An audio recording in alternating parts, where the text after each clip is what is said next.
Welcome to Venkat car Bazaar. ఈరోజు vehicle వచ్చేసి మనకి Maruti Baleno Delta 2017 model petrol version vehicle అండి. 98,000 డ్రైవన్. వెహికల్ వచ్చేసి చాలా నీట్గా ఉంది. వెహికల్ వచ్చేసి మనకి హైదరాబాద్లో ఉంటుంది, మేడిపల్లిలో. రైట్ సైడ్ వ్యూ చూసుకోవచ్చు, చాలా నీట్గా వచ్చింది వెహికల్. బ్యాక్ సైడ్ వ్యూ చూసుకోవచ్చు, లెఫ్ట్ సైడ్ వ్యూ చూసుకోవచ్చు. ఈ వెహికల్కి వచ్చేసి మనకి ఇంటీరియర్ చూస్తాం.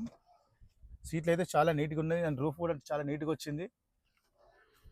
ఏ గ్లాసు డోర్ అయితే చేంజ్ అయితే అవ్వలేదండి. వెహికల్కి వచ్చేసి మనకి 2 ఎయిర్ బ్యాగ్స్ ఉంటాయి. ప్యాసింజర్ దగ్గర ఒక air bag and second one steering దగ్గర ఎయిర్ బ్యాగ్. డాష్ బోర్డ్ కూడా చాలా నీట్గా అవుతుంది. వెహికల్ యొక్క రీడింగ్ చూసుకోవచ్చండి. మనకి 98,900 తిరిగింది. Total showroom track vehicle. ఈ వెహికల్కి మనకు 4 పవర్ విండోస్ ఉంటాయి. Mirror lock, unlock, mirror adjustment and mirror inside outside. Vehicle చాలా నీట్గా ఉందండి. ఈ వెహికల్ వచ్చేసి ప్రైస్ ఓనర్ ఎక్స్పెక్ట్ చేస్తుందండి 5,05,000 చెప్తున్నారు. ఫిక్స్ అమౌంట్ కాదు, కొంచెం బార్గెన్ చేసుకోవచ్చు. మీ హైదరాబాద్ మేడిపల్లికి వచ్చి కాల్ చేయండి, డైరెక్ట్ లొకేషన్ పంపించేస్తాము. మీకు ఈజీ కావాలంటే గూగుల్ మ్యాప్లో వెంకట్ కార్ బజార్ అని టైప్ చేయండి, డైరెక్ట్ లొకేషన్ వచ్చేస్తుంది. Thank you.